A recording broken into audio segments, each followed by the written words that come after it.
Today I'm going to do a quick video on changing the wheel hub bearing. My truck started making a growling noise going down the road. I thought it was just wheel noise. Started about 3 weeks ago and it's just gotten worse. And this is how bad it actually is.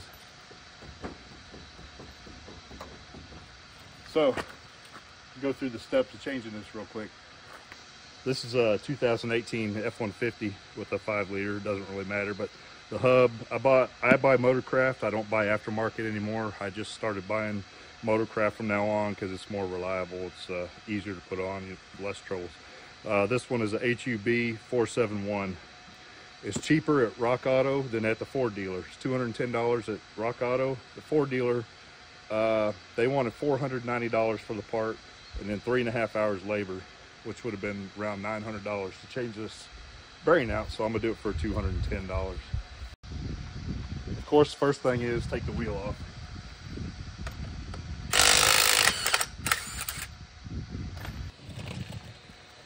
After you get the wheel off, I'm going to start by removing the ABS wires first. Use an 8mm to get this nut off here, and then use a upholstery tool to pull this off, and this one up here. And the new one comes with these new fittings on it. If you buy the Ford one, they'll have these plastic fittings on there. So we'll take that off.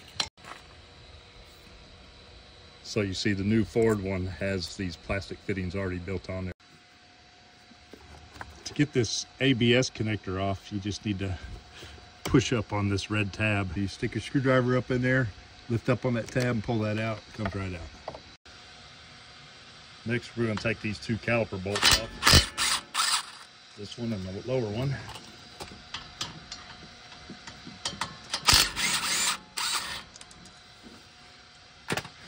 Need to have a wire handy or something like that to hang this caliper off of. So I'm going to pull this caliper off now. I'm going to stick this wire through here and hang it, so it's not hanging by the pipe or the hose there. All right, got it hanging. Next, we need to get the rotor bracket off. Take your brake pads off. Make sure you put them back on the right way. This one's will be outside. This will be the inside.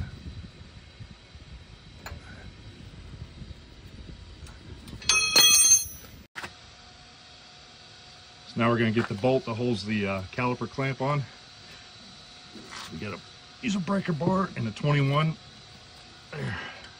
Break it free. Just remove that. I put the bolts back in just to put them in where they go. Set that to the side. You get the rotor off, you can wiggle it back and forth. If it won't budge, you can hit it a few times around it. It'll knock the rust off, and then pull it right off. You'll have to take at least the top bolt out of this dust shield. You can take the other ones out and get it totally out of the way if you want.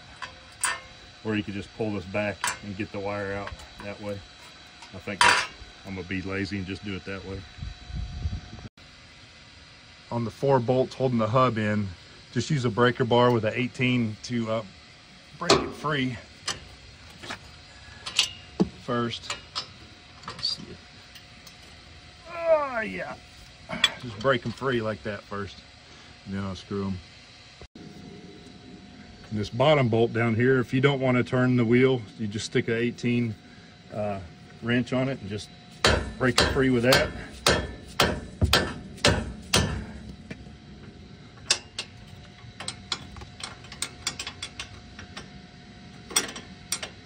Let's get on there.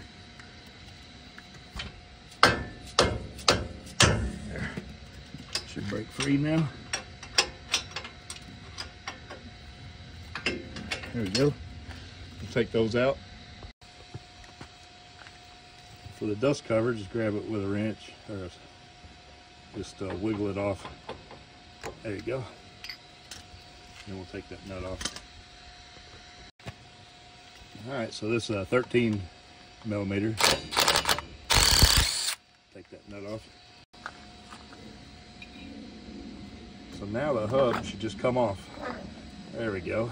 Just pull that around like that. You don't have to take that whole thing off.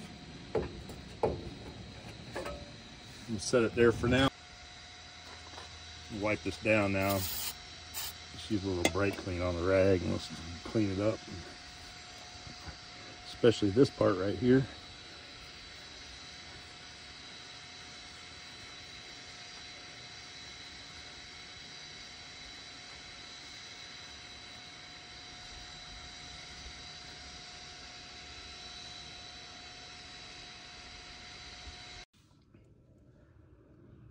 This is just a FYI when checking your IWE. I'm gonna put some vacuum on it. We'll do about 15 pounds or so. And it looks like it goes in at the top, but not at the bottom. But if you lift the shaft up, it'll go all the way in, okay? So it's not like it's jamming up. Don't go down the rabbit hole that I did, looking for the XG-11 Motorcraft grease. I mean, you can get it at the dealer, but it's a Sunday. I've been trying to find it. Trying to find the equivalent oil. I spent an hour and a half on the internet trying to find an equivalent grease. Well, anyway, the Motorcraft grease is a lithium complex, and it's got like a 575 degree dropping point. This one's a 500 degree dropping point. It's the same stuff, basically. It's NGIL2.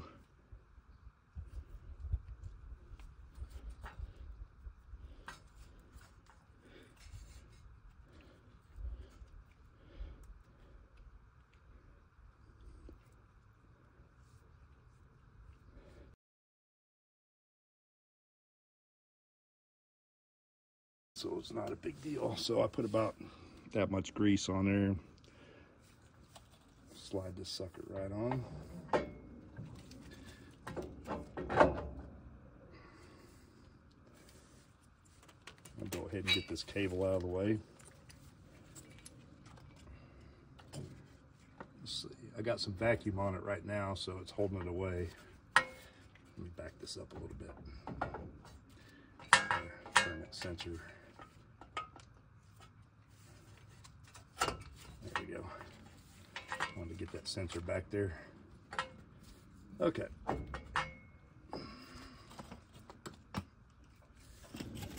All right, I got the hub all pushed up all the way. Put a little bit of Loctite on here, and I'm gonna thread these 4 bolts, and we'll tighten them down to 129 foot-pounds.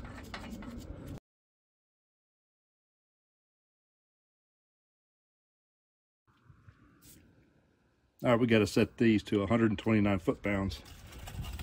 And I already did this bottom one, but it should beep. All right, got this last one here, this bolt, and got it right there.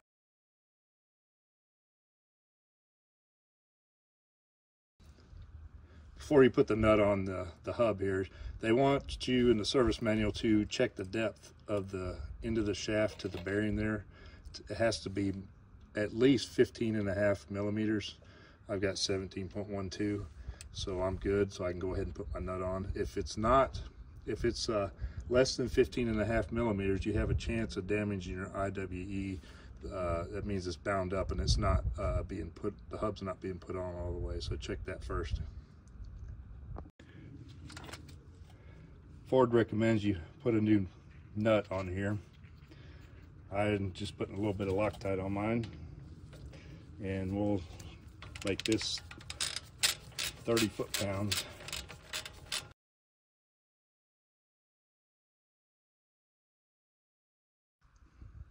I got it set for 30 foot-pounds for this nut.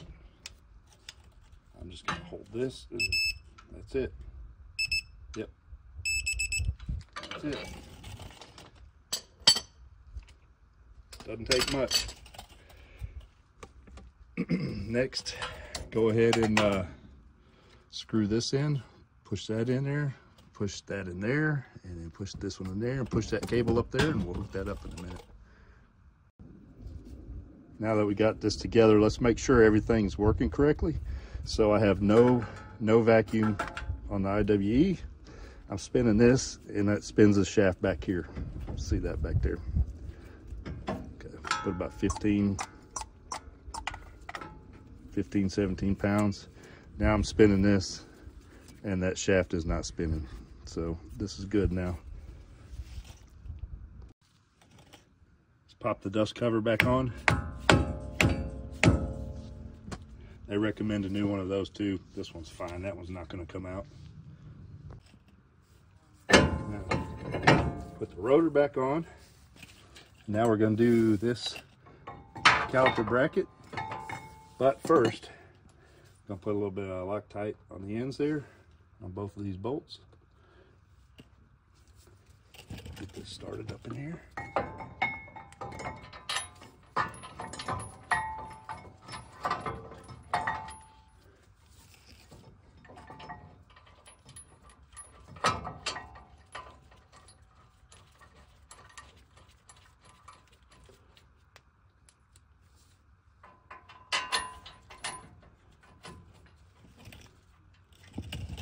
All right, we'll get those tightened up.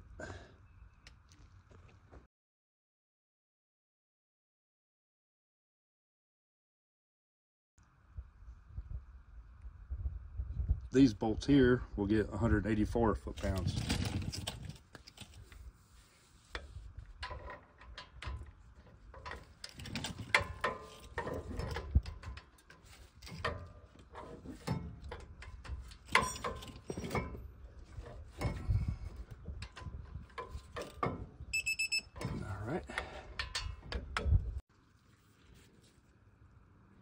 I would say this is pretty good for having 80,000 miles on these brakes. They still look pretty good. So yes, I have 80,000 miles on this truck and this bearing went out. The driver's side bearing sounds kind of rough too, but this one was really, really bad. So put these brake pads back in.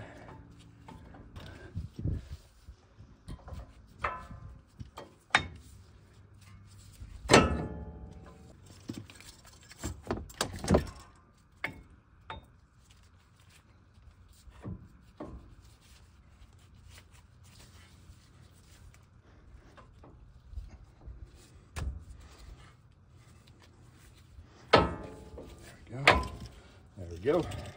These, I just want to put a small drop on these. Oh, that's not small. Anyway.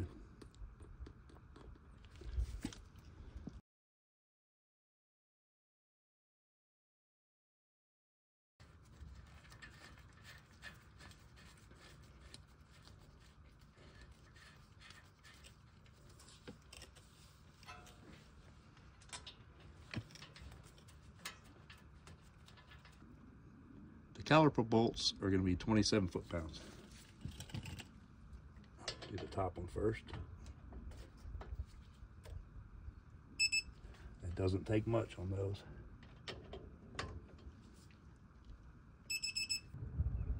So here's the ABS connector. We just need to plug it back in. Snap and then push that down. Get this tire on and go road test.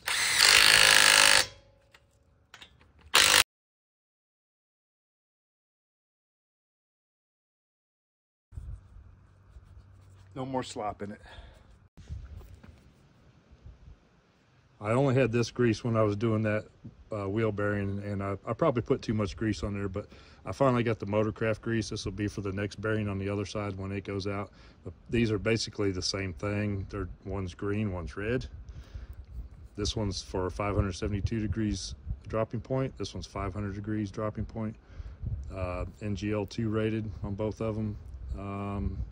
It's red lithium complex. This one's lithium complex. It says soap, high temperature. So I'll use this one on the next one, but you could probably use this, not a problem. That's what I used on this one here.